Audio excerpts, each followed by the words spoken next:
ففروا إلى الله إني لكم منه نذير مبين. Dari Widodo di Boyolali, mau nanya Ustadz, yang dimaksud saat mustajab berdoa sepertiga malam itu mulai waktu sahur sampai waktu subuh, ataukah sampai matahari terbit? Nah, itu sepertiga malam. Jadi dari sepertiga malam hingga di waktu sahur, ketika fajar subuh terbit. Ya, itu yang disebut dengan waktu mustajabah. Di sejumlah riwayat sepertiga malam, sebagian riwayat seperdua malam, di sebagian riwayat. Iya. Dan namanya tempat mustajabah kadang terikat dengan waktu-waktu.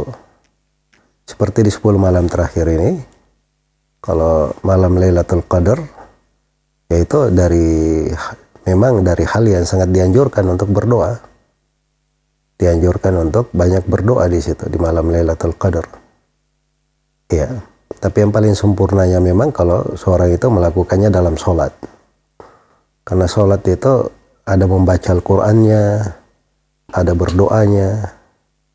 Nah, makanya di sholat malam itu di rukunya, di sujudnya diperpanjang sama ketika dia berdiri, diperpanjang. Nah, itu digunakan untuk berdoa. Nah, itu lebih sempurna. Sudah di waktu mustajabah, ditambah lagi di dalam sholat, ya maka berkumpul di dalamnya berbagai sebab kebaikan. Ya, karena itu kalau disinggung tadi masalah sholat dari ba'da isya sampai menjelang sahur, itu memang dilakukan oleh Nabi SAW bersama para sahabatnya. Itu dilakukan di malam ke-27 oleh Nabi SAW. Karena di dalam hadits itu Nabi keluar 3 kali. Ya, beliau tidak keluar setiap hari karena khawatir sholat malam menjadi wajib. Maka beliau keluar beberapa kali untuk memberi contoh sunnahnya.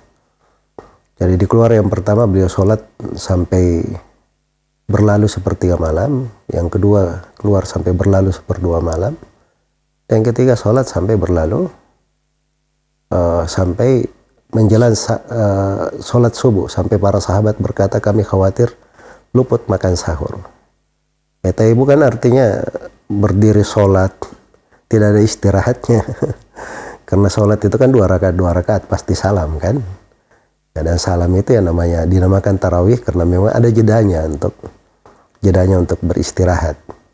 Ya, dan itu memang untuk memaksimalkan, sebab berdiri sekaligus itu tidak semua orang mampu juga.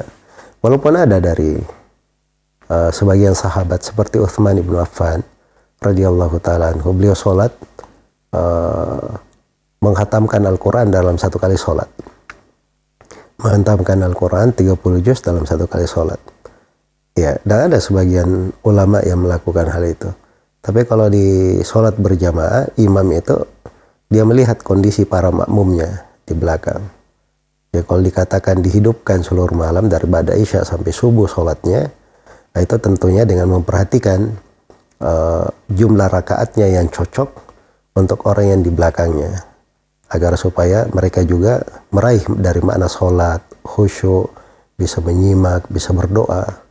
Ya, kalau imamnya terlalu panjang sekali, nanti makmumnya di belakang cuman bermujahadah menahan lamanya berdiri, itu kadang kurang cocok untuk kehusyukan. Jadi maksudnya itu semuanya ada aturan-aturannya. Semoga Allah memberi taufik pada semuanya.